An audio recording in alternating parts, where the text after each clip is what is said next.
Om Agyanatimirandasya Gyanam Jana Shalakaya Chakshurunmilitam Yena Tasmai Shri Gurave Namaha Shri Chaitanya Manobishtam Stapitam Yena Bhutale Swayam Rupa Kadamahyam Dadati Swapadantikam Vandeham Shri Guru Shri Yudapadakamalam Shri Gurun Vaishnavam Scha Shri Rupam Sagrajatam Sahakana Argunatam Vitam Tam Sajivam Sadvaitam Savadutam Parijana Sahitam Krishna Chaitanya Devam Shri Radha Krishna Padam Sahagana Lalita Shri Vishakavitam Scha He Krishna Karuna Sindho Dina Bandhu Jagatpate Gopesha Gopika Kanta Radha Kanta Namostute Tapta Kanchana Gorangi Radhe Vrindavaneshwari Vrishabhanu Sute Devi Pranamami Hari Priye Vanchakaupatarubhyascha Kripa Sindubhye Vacha Patitanam Pavanebhyo Vaishnavebhyo Namo Namaha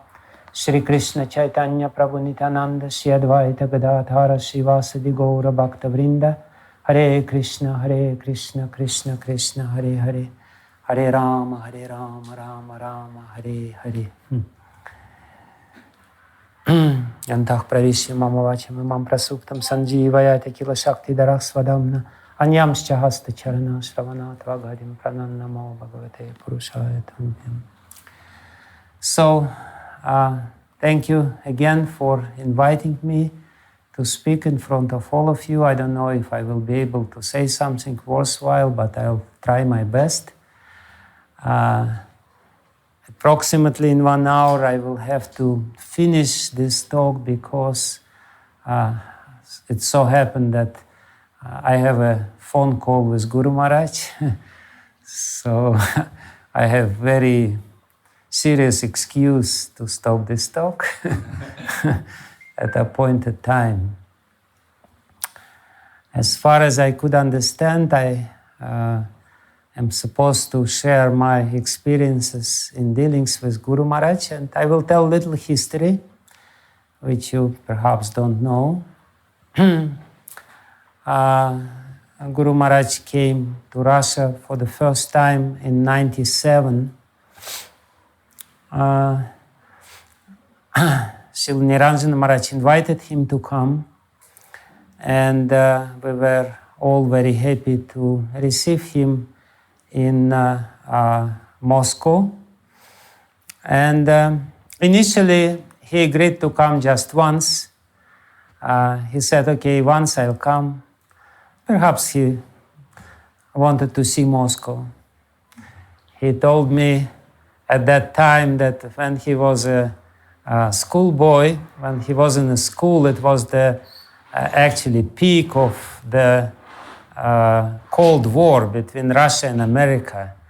And he said that in all his classrooms there were special announcements what to do if Russians will start attacking America. And they had special bomb shells and all the precautions, and they were trained how to act in case of atom bomb attack from Russia. At that time it was possible. So actually Guru Maharaj told me that he grew with this image of all Russians as evil people who are ready to kill everyone without any reason. But perhaps he wanted to change his opinion, that's why he came. Otherwise, why would he come to Russia? Anyway, Niranjan Maharaj, he mostly, as we all know, Guru Maharaj is very much relationship-oriented person, and he has long-standing relationship with Srila Niranjan Maharaj. And Niranjan Maharaj at that time was also GBC for Moscow and for Russia and for Ukraine, for some parts. And he invited him, and the condition was that Guru Maharaj just comes once and speaks something, explains his experiences with Chowpatty temple and successes. And that's what he did, and everyone was very impressed. Actually, at that time, Krishna consciousness in Russia had some sort of crisis. It was the beginning of crisis. The history of Krishna consciousness in Russia is very dramatic. It started in Soviet era, where even the word religion or God were banned. You could only speak about God with small g, not with capital G, and only in context that he doesn't exist. I remember it very clearly. I was taught in my kindergarten and school and then university years that, there is no question of somebody called God to exist. And at that very period, the Krishna consciousness in Russia started, and of course, it created very strong allergic reaction of the authorities, perhaps too strong, and at that time, devotees were put in prison, tortured, underwent immense suffering due to faith. But then around 88, 89, 88, 87 even, Russia opened up all of a sudden. Of course, we know that it was not all of a sudden, because in 71, when Srila Prabhupada came to Russia for his first and only time, he predicted that this country will only last for 20 years. And he was exact to the day, basically, because Soviet Union was dismissed or dissolved in 91. So in 87, 88, Perestroika started, Glasnost started, Gorbachev came to power, and the whole regime slackened, and devotees were more free to preach. And from that time onwards, specifically from 1989, the new page of the development of Krishna consciousness in Russia started with a lot of enthusiasm, a lot of new people coming, because people in Russia were thirsty for something spiritual. Millions of books were distributed within a very short period of time.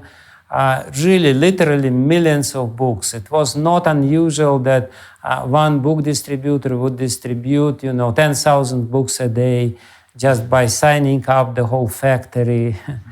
And it was a very, very blissful time. Many devotees were coming.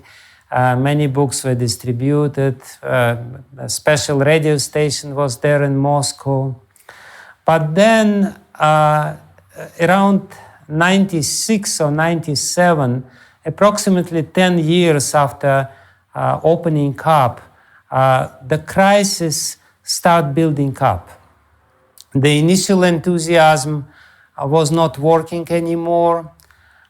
People felt little unprotected and insecure, devotees, because there was no social security. In the beginning, devotees didn't care about it, and they thought, we will distribute books till the end of our life, and then very soon, miraculously, Krishna will turn the whole country into Krishna conscious country.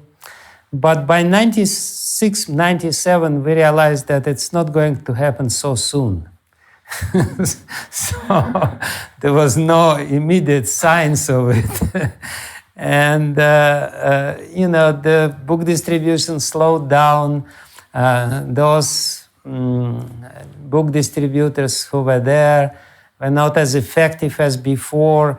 Krishna consciousness was not new anymore. And the anti-cult movement woke up, and taking the lead of anti-cultists from America, they started very heavy propaganda. It was mostly Christian-oriented propaganda against Krishna consciousness. So many different factors, both internal and external, were there. So by the time when Guru Maharaj came, it was timely, what I want to say. When he came for the first time in 97, I believe it was 97. Yes, it must have been 97. if not 96, but I think it was 97.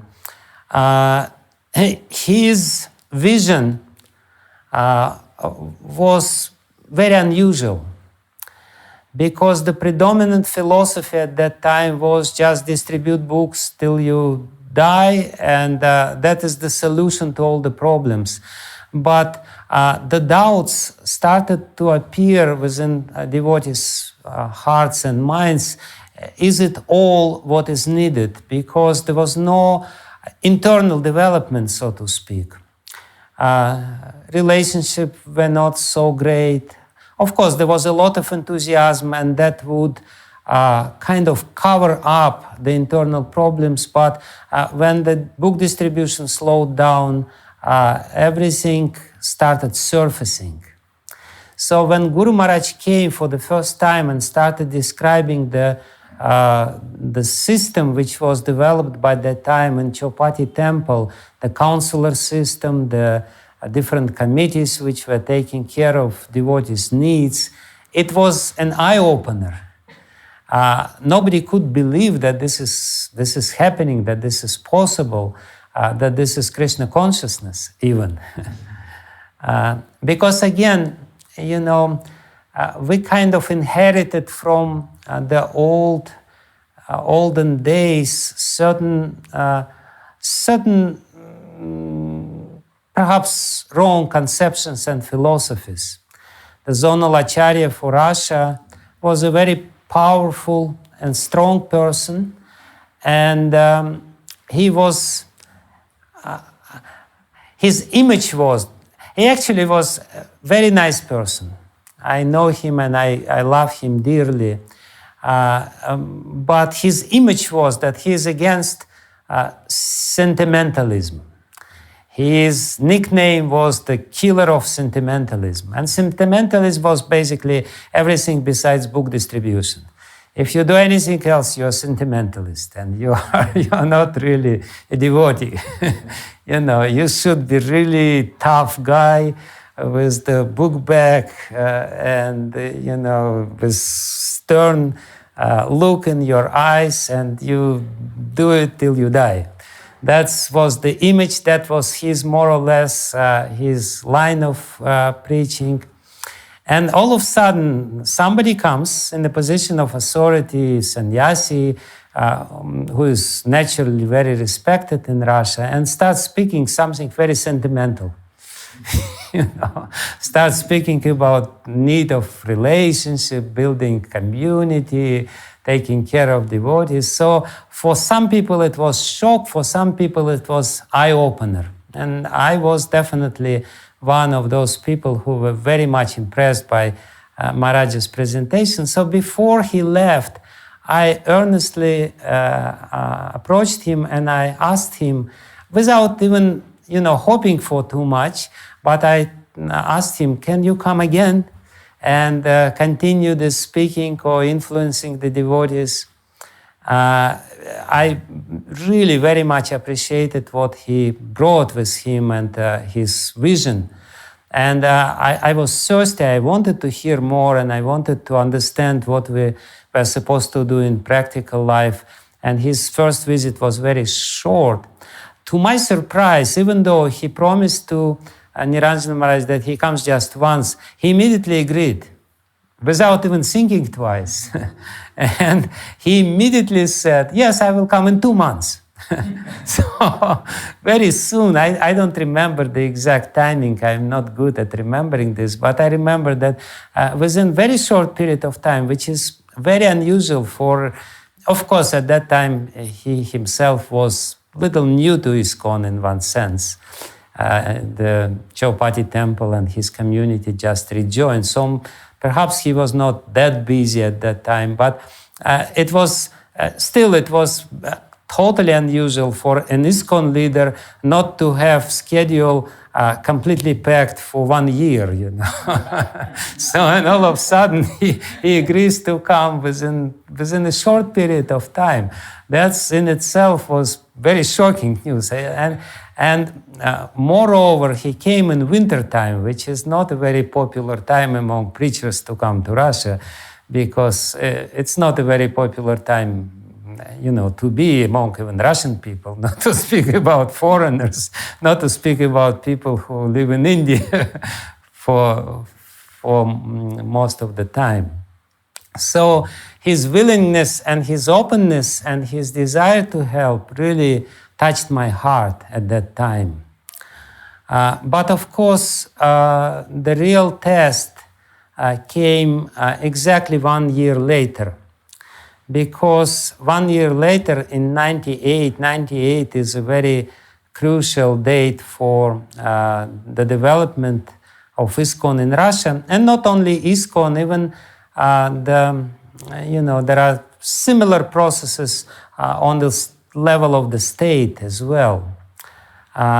In 1998, Zonal Acharya of Russia, from the previous time, of course, it was not Zonal Acharya era, but still it was pretty much the same mood.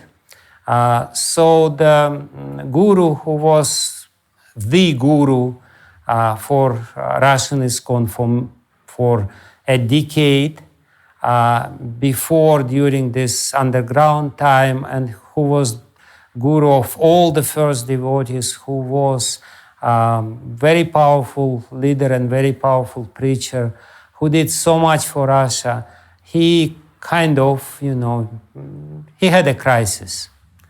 He had severe crisis, and this crisis made him reconsider certain things, and basically he resigned from the position of guru, from position of being ISKCON leader.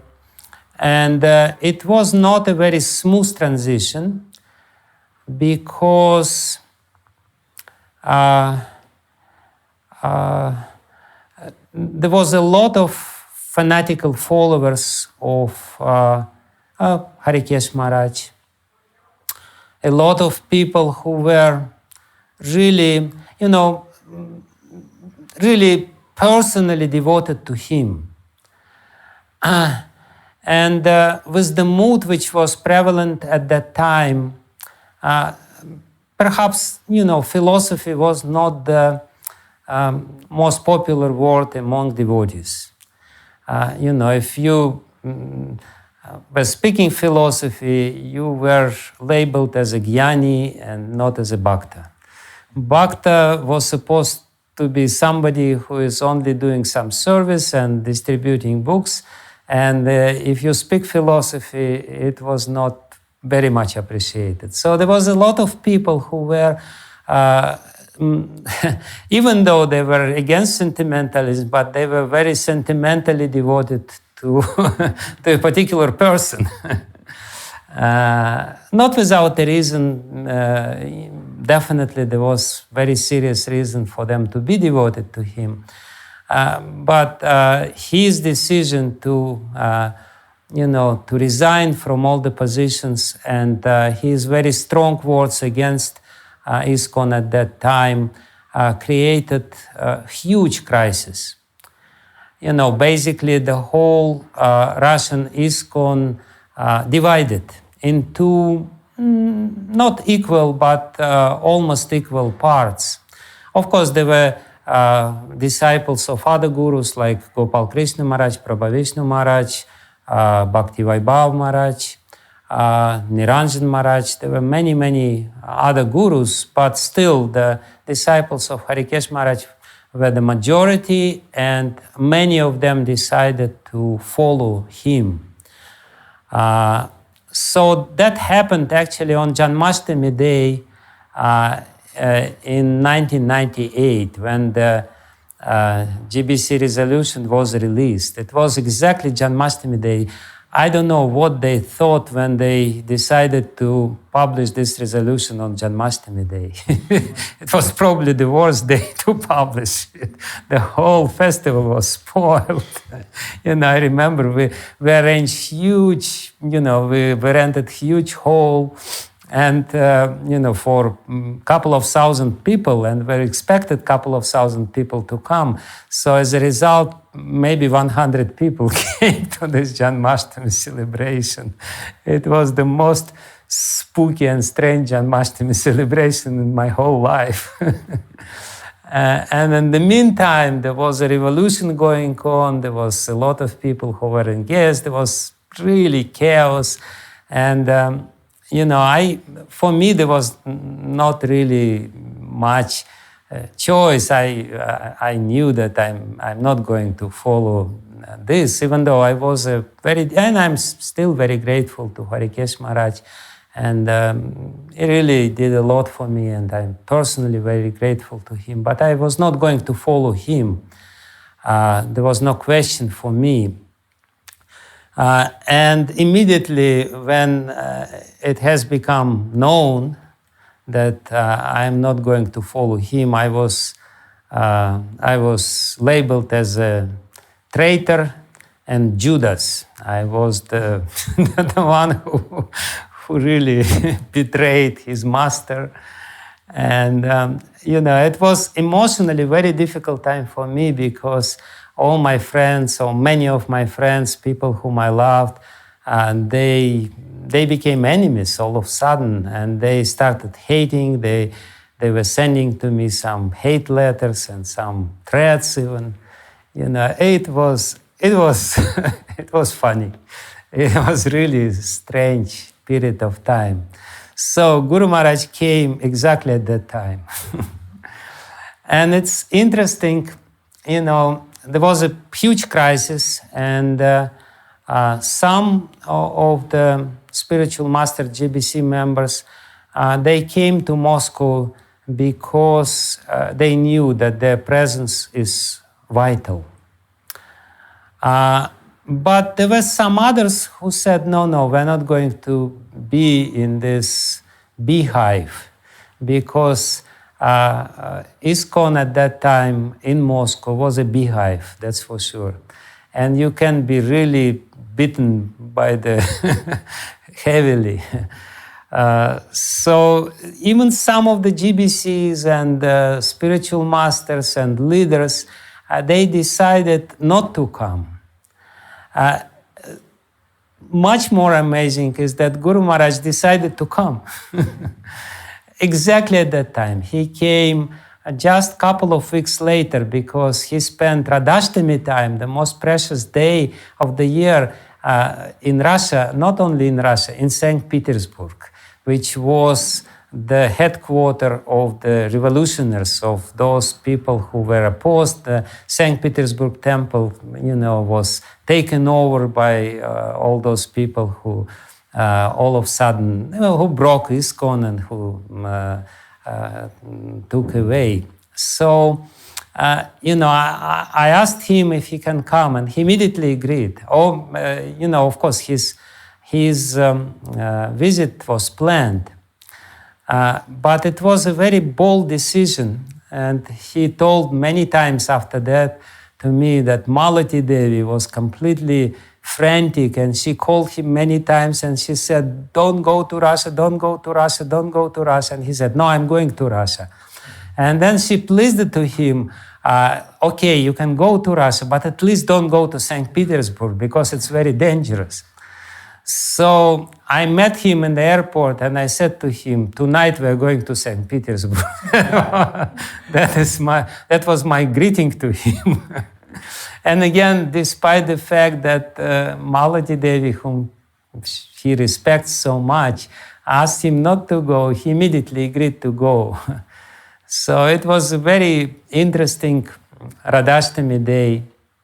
Niranjan Maharaj was there, Bhakti Vijnana Goswami Maharaj was there, Guru Maharaj was there, I was there, and we were there, and all of us were cooking a feast for the devotees, Radhashtami feast.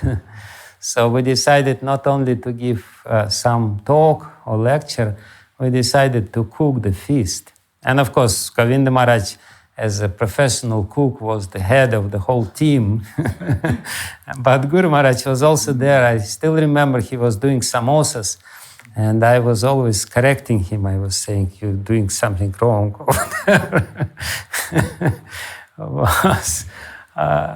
There was this interesting...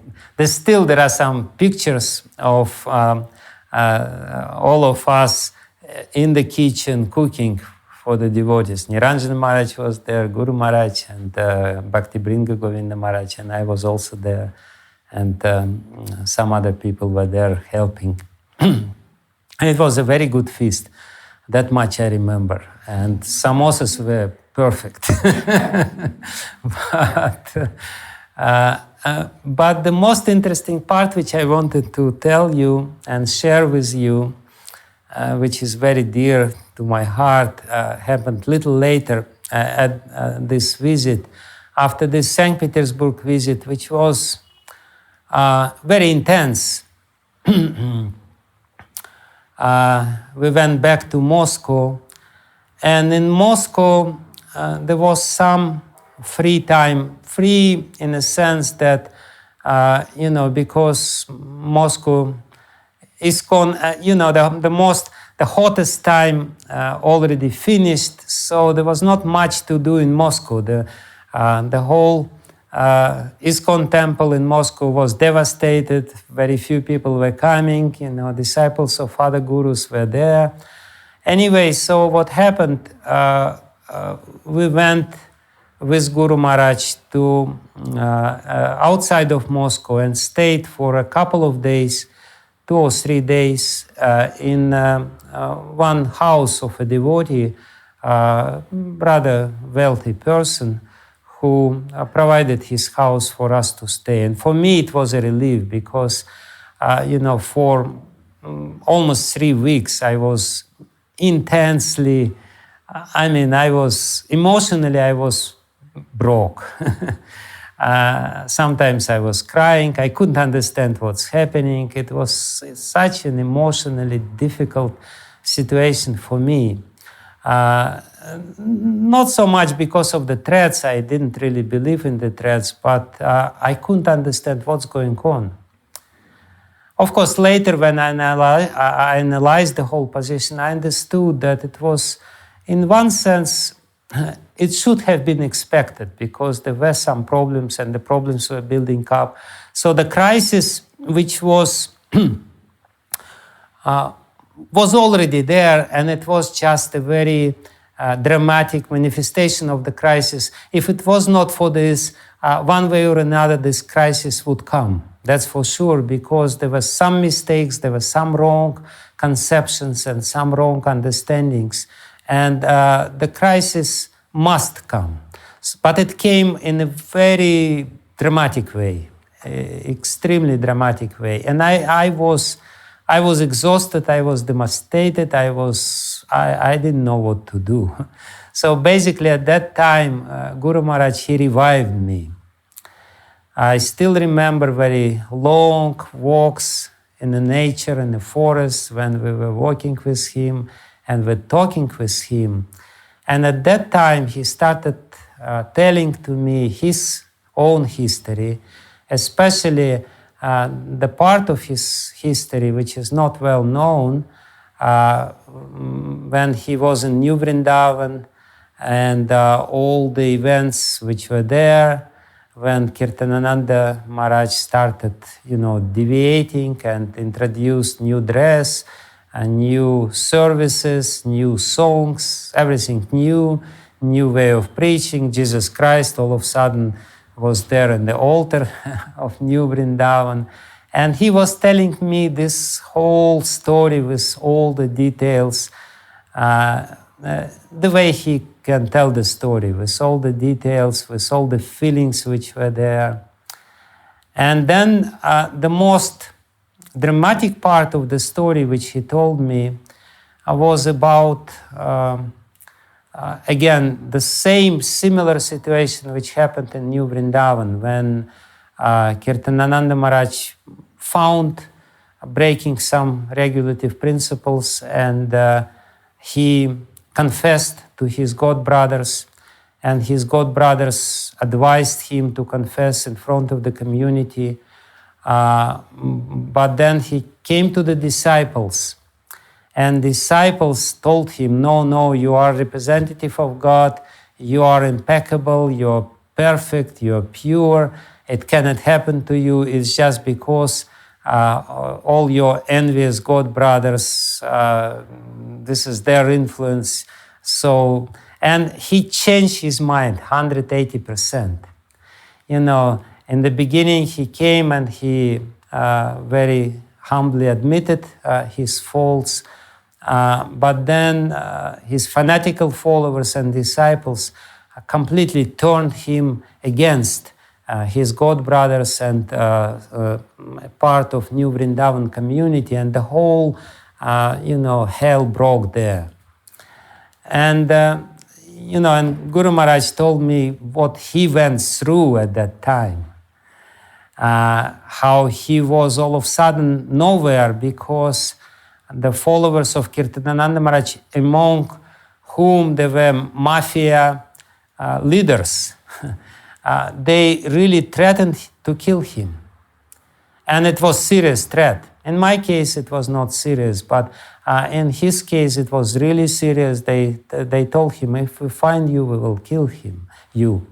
And they also told him at that time that, and at that time, he was out of ISKCON. He couldn't come to ISKCON. He couldn't take shelter in ISKCON.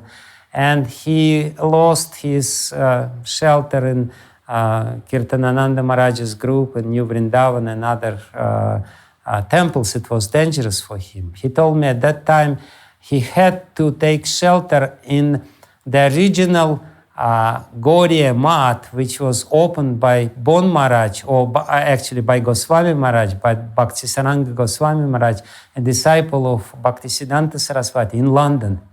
One lady became his disciple, Goswami Maharaj's disciple, and she donated her house to Gaudia Math. And this house is still there, and this little temple is still there, and Guru Maharaj was hiding there because he was nowhere.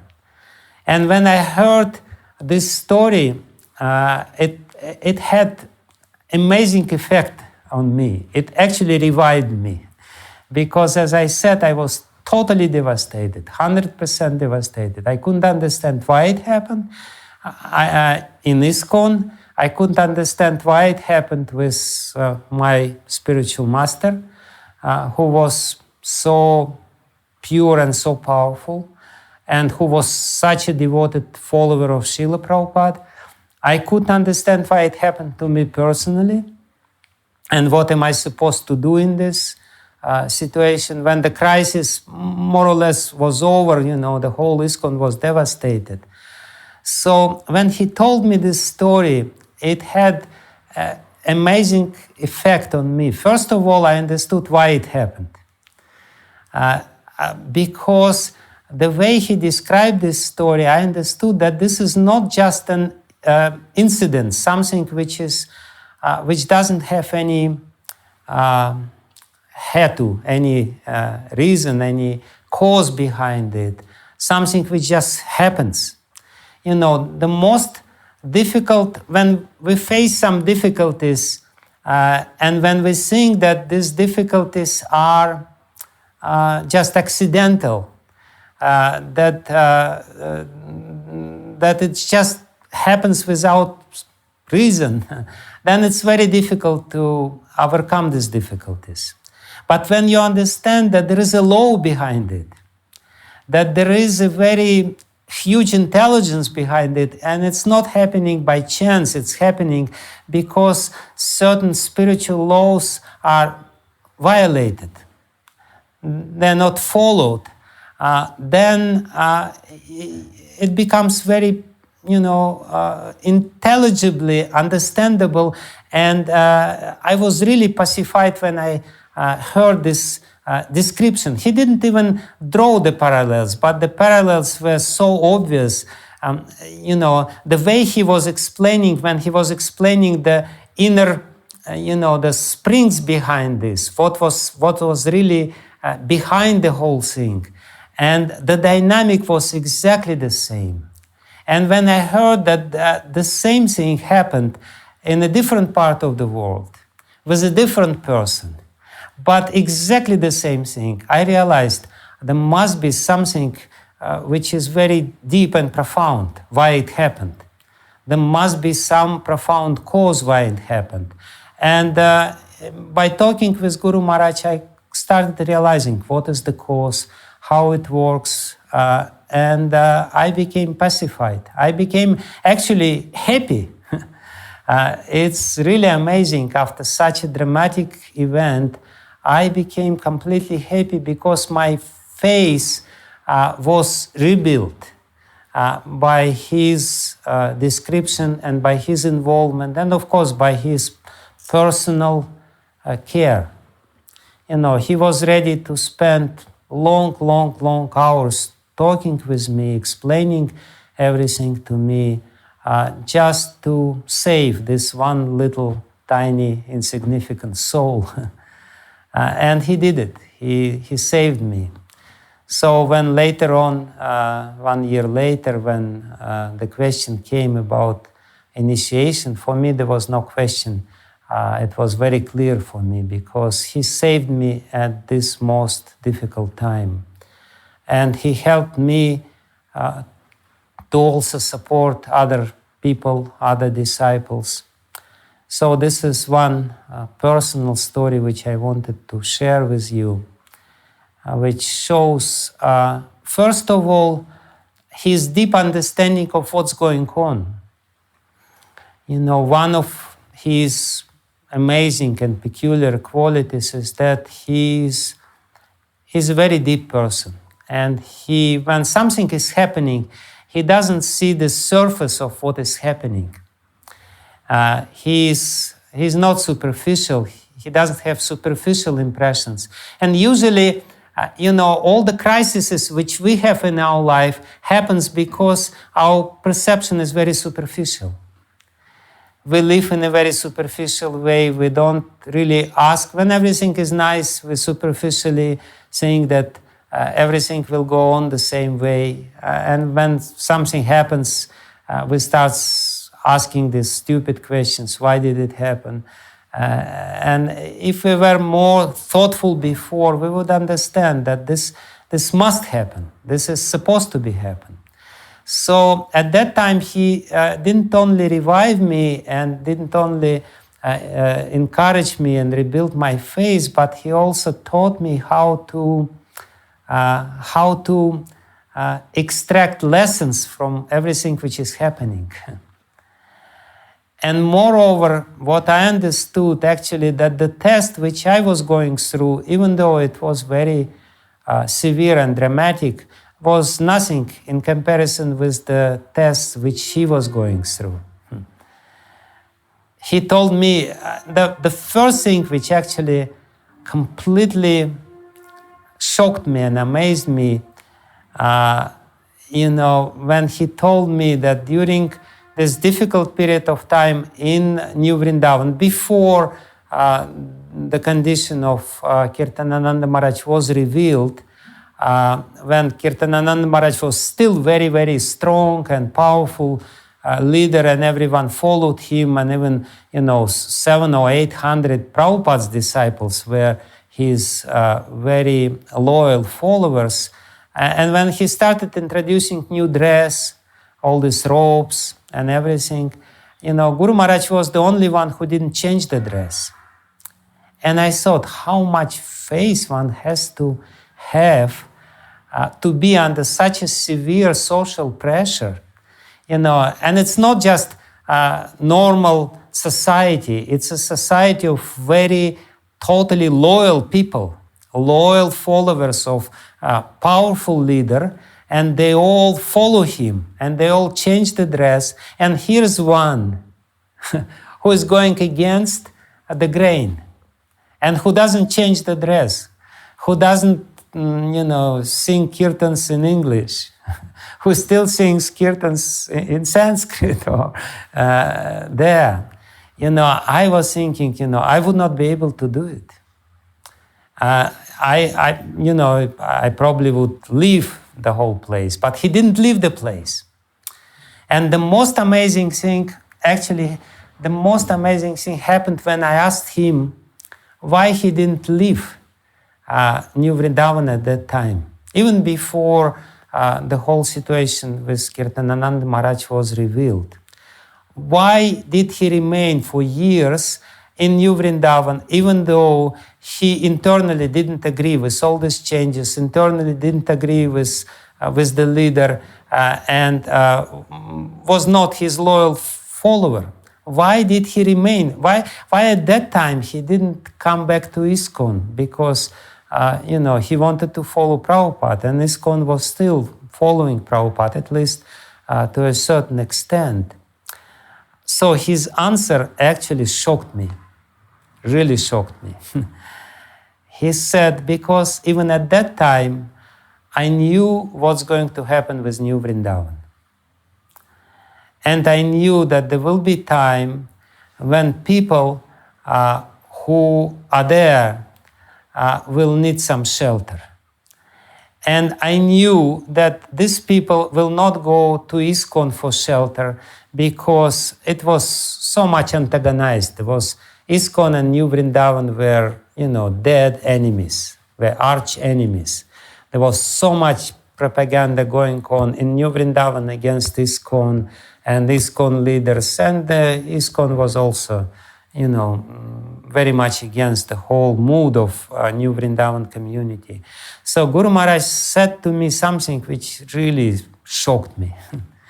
He said, I knew even at that time means 90s, 91 probably, or 89, many years before this, New Vrindavan changed its course. I knew that people will need shelter, and if I am there, and if they see me as a loyal follower of Srila Prabhupada, at that time, perhaps some of them will come to me and will try to get support from me, because they will not go to ISKCON and they will be shelterless here in New Vrindavan because it will be finished.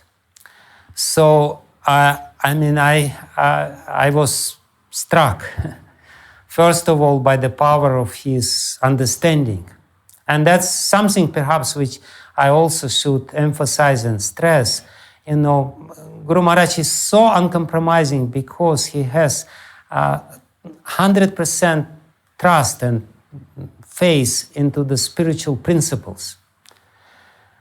Something which Prabhupada said again and again and again, that this is not just a religion, this is not just faith, this is science. And that's exactly what I realized when I heard Guru Maharaj, when he described this whole thing.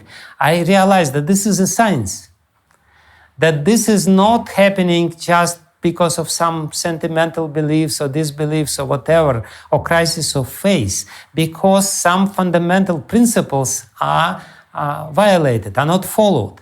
And because they're not followed, the crisis comes. And it has to be expected. So I understood that there is a science, and because I'm conditioned by being a scientist, it was very pacifying to me to understand that this is spiritual science. That was proven by him.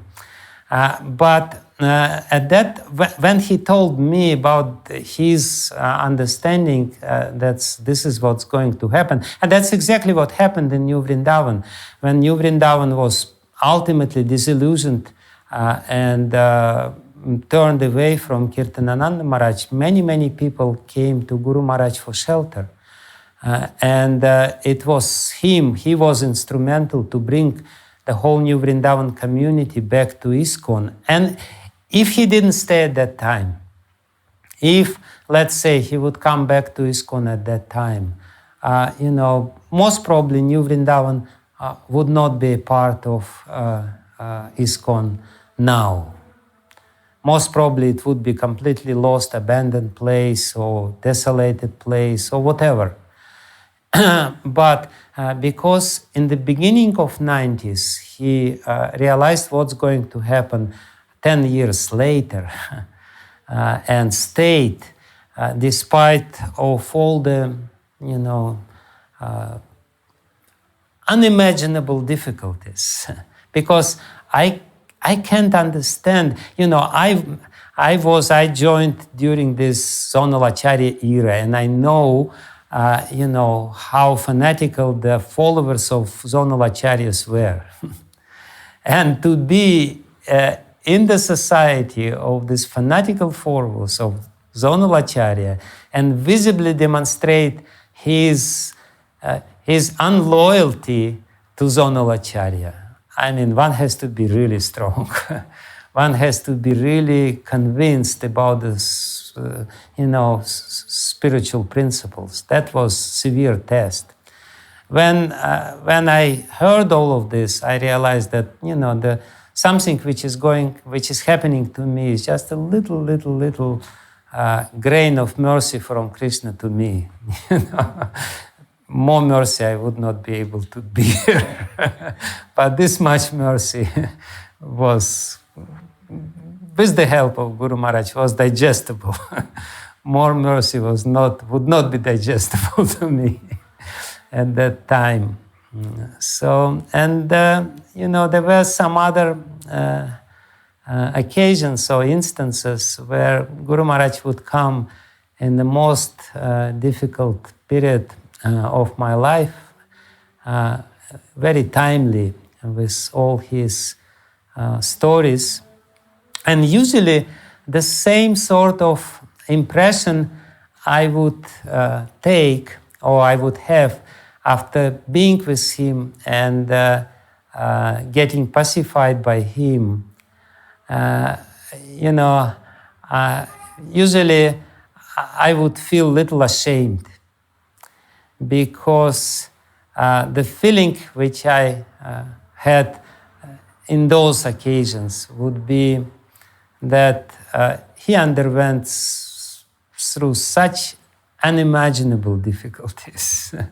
And still, he is so happy and so enthusiastic and supporting so many people, giving shelter to so many people, giving shelter to me. Why I can't, take my difficulties with more dignity that I am taking now. So I'm personally obliged to Guru Maharaj for my spiritual life, and I would say for my physical life as well, because God knows what would happen with me if he didn't support me at that very difficult period of time. Yes, so this was a big chunk of what I wanted to say. The other things perhaps are not so significant or important. What shall I talk about? There were many different little instances here and there. Well, maybe a little bit, but I'm sure I will not say anything new. We all know Guru Maharaj, and we all know how personal he is. Kirtanananda Maharaj has a very nice expression. He said, philosophically we are not impersonalists, but habitually we are impersonalists. we are not philosophical impersonalists, but we still has impersonalism at heart. And that's what it means, we are impersonalists. We are too much self-centered, and therefore we cannot relate in a personal way with other persons, cannot empathize other people, and cannot really support or help other people in a proper way, don't understand what's going on in their hearts. And Guru Maharaj, by his own example, he teaches us how to be personalist, because we are the movement which is supposed to be personal. Actually, once Guru Maharaj, I remember, he said, in India, all the impersonalists much more personal than all the devotees in the West. Because if you meet with the Indian Mayavadi sannyasis, they're very personal. They may be philosophically, they may be impersonalists, but on a personal level, they're personal. But in the West, nirvishesha shunyavadi, it's so deeply rooted in the Western people that we're habitually impersonal. So when Guru Maharaj comes and starts manifesting his personalism in a completely impersonal environment, it's so shocking to people and sometimes even annoying. I personally know it's annoying to me. I sometimes I think, of course I understand you should be personal, but not to this extent. It's too much.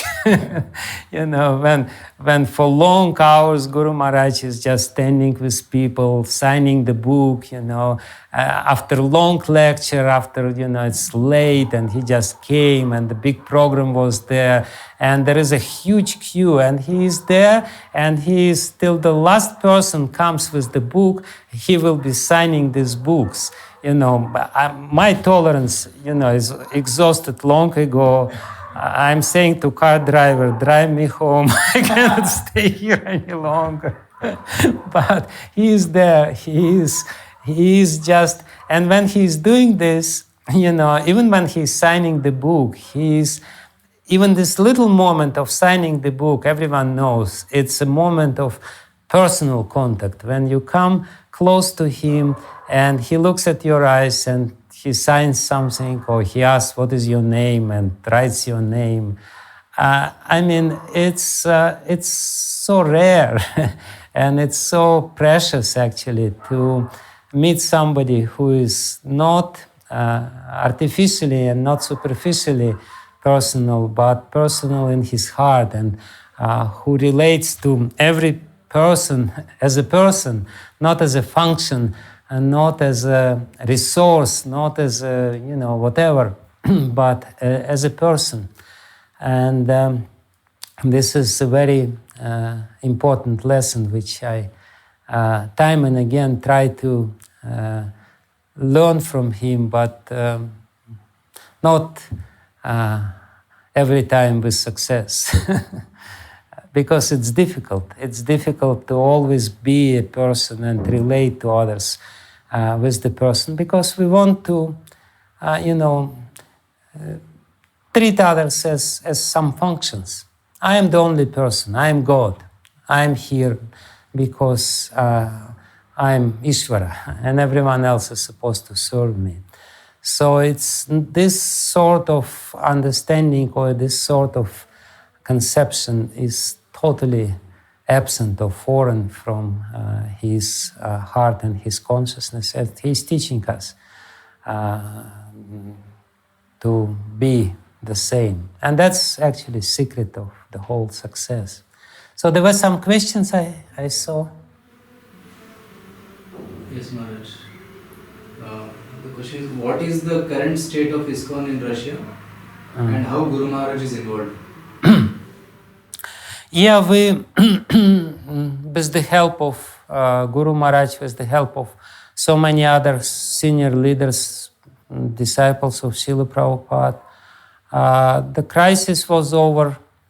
It was a difficult time, but now I think we are in a much better position. We have beautiful land in Moscow, near Moscow, where we are going to build a retreat center. We have a huge building in the center of Moscow, in a very central location of Moscow, around 30,000 square feet. Very big, substantial building with very good accessibility, which we are gradually turning into full-fledged temple.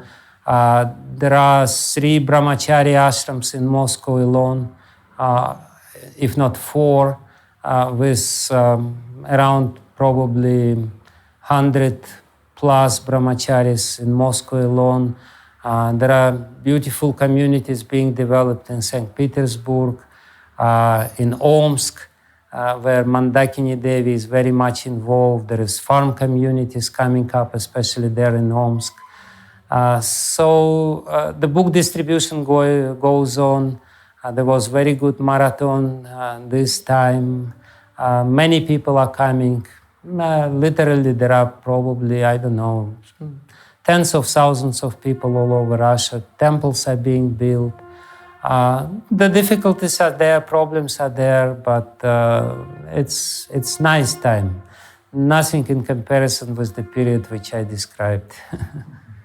But there are difficulties. Of course, we're still kind of, among the religious organizations, there are some organizations which are white, and there are some which are black, and there are few which are gray. So we are in this gray area. The Russian government still looks with a lot of suspicion at us, but tolerates us. And of course, there are powerful religious communities which are against us, but we're trying to do something. And many people are sympathetic. Actually, people are very sympathetic. People are very receptive. Russian people like reading books. Even now, although it goes little down, Russian people like Harinam. Before this pandemic year, in Moscow, every day there was 3 to 4 Harinams in different locations. And on weekends, there were, probably 10 or 12 different Harinams. So it's nice. You're welcome to Russia. It's not dangerous anymore. Please come. St. Petersburg is a very nice place, historic place. Devotees will take very nice care of you if you ask them. So you're most welcome. One more question. Yes. What instruction of Guru Maharaj you want all the disciples to follow?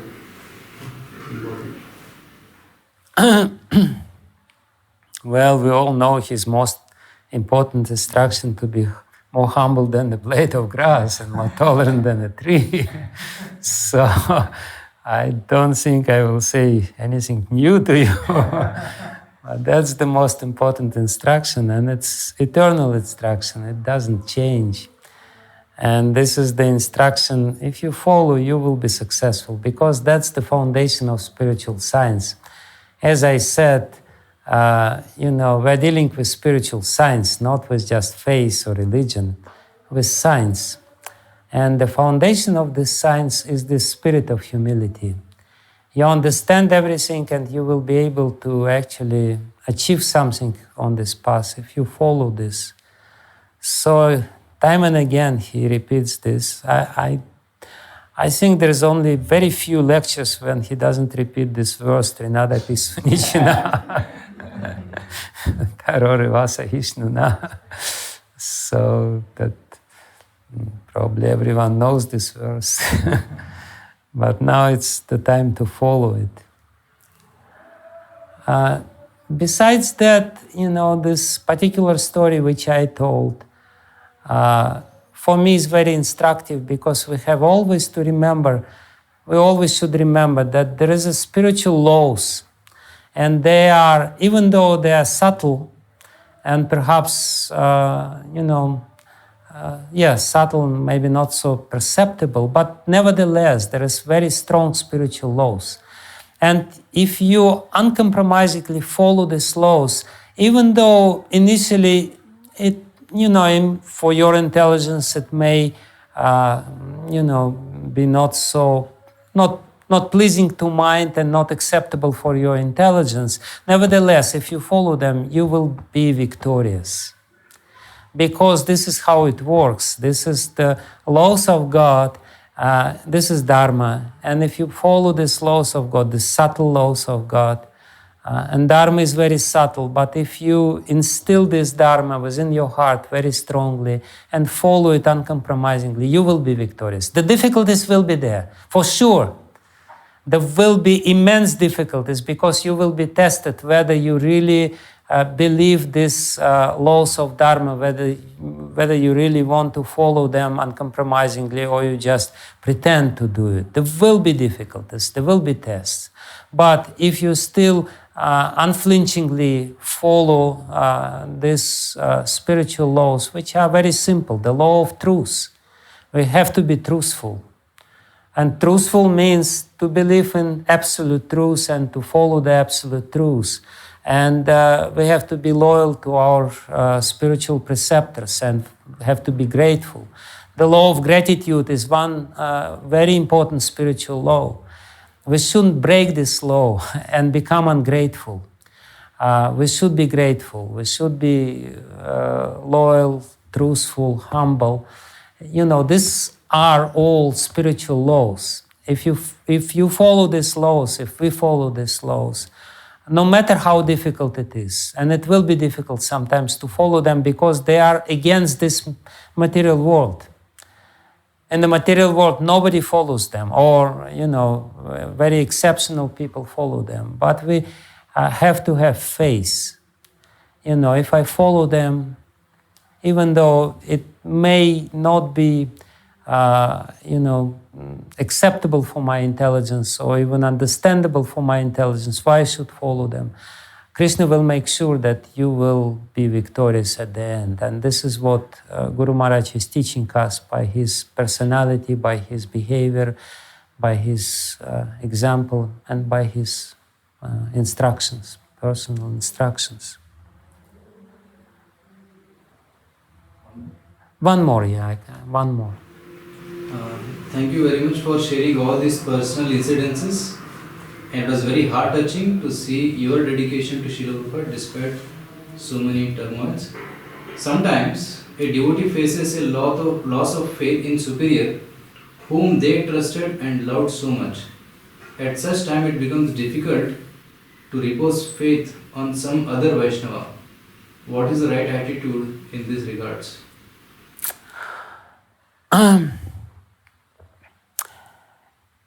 Thank you very much for this very deep and important question. First of all, you know, we should still remain grateful to somebody who gave shelter to us. He may have some difficulties, he may have done something wrong, but we should remember all the good things which he did for us. You know, it doesn't mean that we have to blindly follow him. It doesn't mean that we have to approve everything which he does. But if we remain grateful to him, the crisis will not be so severe. You know, we will not... oftentimes people are black and white, you know. Either you're perfect and they kind of subconsciously demand or expect this from the authorities, that the authorities have to be 10% perfect. If they're perfect, we accept you and we glorify you and we exaggerate your glories. But then the authority makes some little mistake and all of a sudden somebody who was great personal representative of God in my life becomes, you know, somebody, at best nobody, if not somebody very evil. So, you know, if we have more balanced view, yes, the authority may be fallible. We're all fallible. We're all fallible souls. We are not achyuta. We are achyuta. We are not akshara. We are kshara. We are little tiny souls. We're prone to commit mistakes. We're prone to come under wrong influence.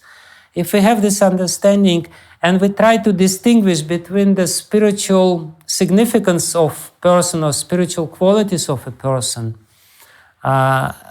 which he actually has. Any follower of Srila Prabhupada has spiritual credits.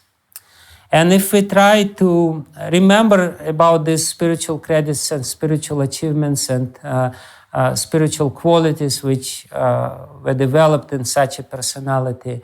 So the crisis of faith would not be so severe. It will be difficult, still, it will be difficult, but it will be humanly understandable. We will understand that this is such a person, he has some human frailties, but nevertheless, he was following Prabhupada, he had faith, and he definitely has some faith still within his heart in Krishna and in spiritual life. So if we remain faithful in this way to the spiritual science, again, I'm coming back to the same point, then it will be easy for us to find somebody who follows the science.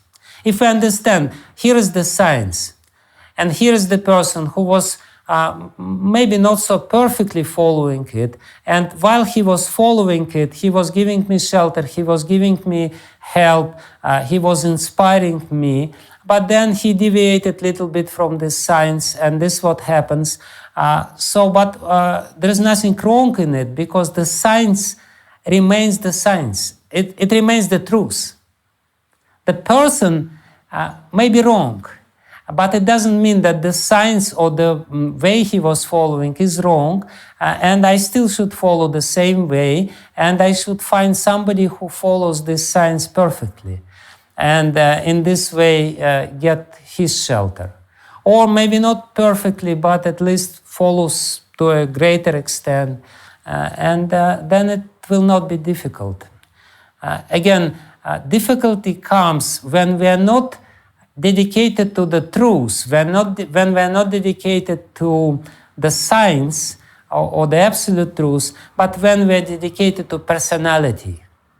And that basically means personality cult.